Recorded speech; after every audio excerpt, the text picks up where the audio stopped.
Ja, soos Albert nou gesê het is, my naam is Jan, ek kom van die Kaap af, van Bellville af, ek praat nie regtig oor nie, maar ek kom daar vanaf. En ek het daar die wonderlike voorreg gehad om in 'n Christenhuis groot te word, waar my ouers altyd ware kinders van die Here is en ons van jongs af geleer het van die Here en van die Bybel en van die weg van saligheid en so aan. En ek het so groot geword en ek het nou gesê dit is 'n groot voorreg om in 'n Christenhuis groot te word en dit is.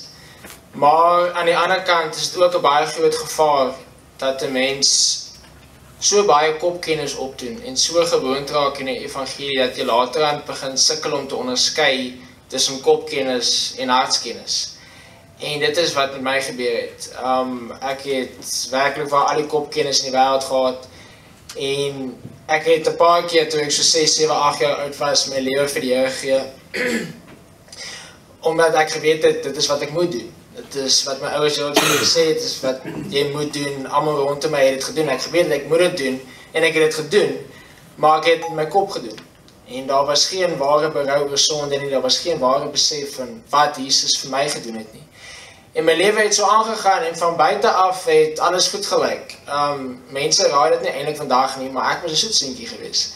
En ek het nooit vreeslike goed gedoen nie. Ek het 'n mooi lewe gelei vir mense, maar ek het geweet in my hart dat ek nie regtig waarlik waar, as ek eerlik met myself was, party aande het ek daar op my bed gelê en gedink, as ek nou sterf, waar gaan ek wees?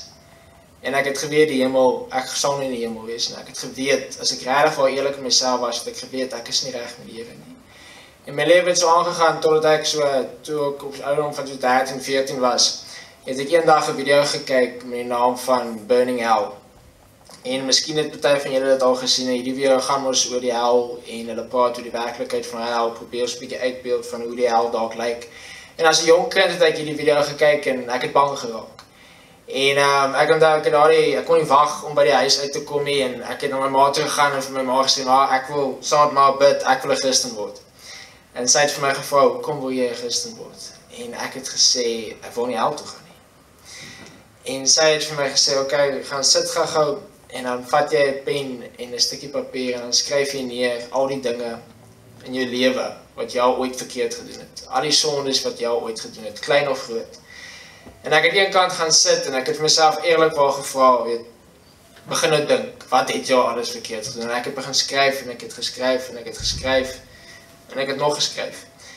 En terwyl ek daai lys so gemaak het, die Here as 'n ware net my lewe vir hom kom wys. Nie my lewe hoe ek vir mense lyk nie, maar my lewe hoe ek vir hom lyk. En as ek eerlikwaar vir hom moes gestaan het, het ek daar besef dat ek 'n sondaar is.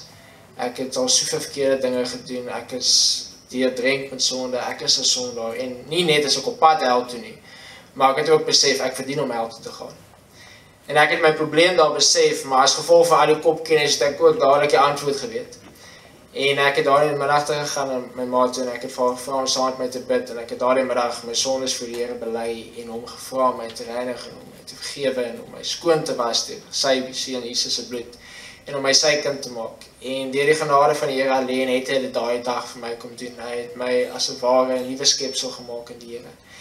En ek het daai dag opgestaan en ek het 'n pad saam met die Here begin stap en hy het my gelei en my laat groei en lesse geleer en van daai dag af stap ek met die hand van die Here in my hand en dit is 'n absolute voorreg om 'n kind van die Here te wees.